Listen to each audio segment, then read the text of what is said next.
ఎడారిలో సెలయేర్లు డిసెంబర్ 21. అతడు పూర్ణ మనసుతో యెహోవాను అనుసరించెను గనుక అతడు అడుగుపెట్టిన దేశమును నేను అతని సంతానమునకును ఇచ్చెదను.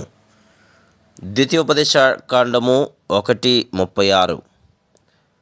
నీ దారికి అడ్డంగా ఉన్న ప్రతి ఆటంకము, చేయడానికి ఇష్టం లేని ప్రతి పని, బాధ, ప్రయత్నం, పెనుగులాటలతో కూడుకున్న ప్రతి విషయము నీకోసం ఆశీర్వాదాన్ని దాచిపెట్టి ఉంచింది.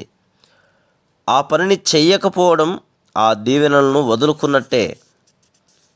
నీ దేవుని అడుగుజాడలున్న ప్రతి ముళ్ళదారి, వెంబడించమని ఆదేశించిన ప్రతి కాలిబాట దీవెన మార్గమే. ఈ ఏటవాళ్ళు ముళ్ళ బాటలో నువ్వు నడవలేకపోతే నీకు ఆ దీవెనలు దక్కవు. నువ్వు వెళ్ళే ప్రతి యుద్ధరంగము, కత్తి దూసి శత్రువును ఎదిరించే ప్రతి సమయము విజయవంతమే. నీ జీవితానికి ఆశీర్వాద కారణమే.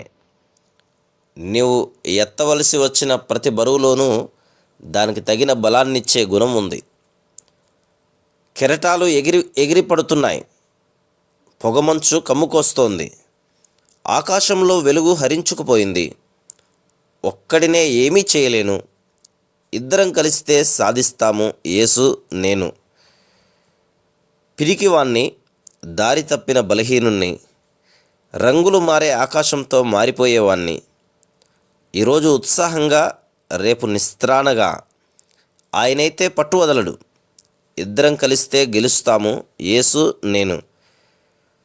నా జీవిత నావను చెలరేగే సంద్రంలో నాకే నేను నడిపించలేను. నా చెంతను ఉన్నారొకరు, నాతో కలిసి నడిపించేవాడు. ఇద్దరం కలిస్తే నాకు తెలుసు, నావను తీరం చేర్చగలమని. యేసు నేను. Praise the lord.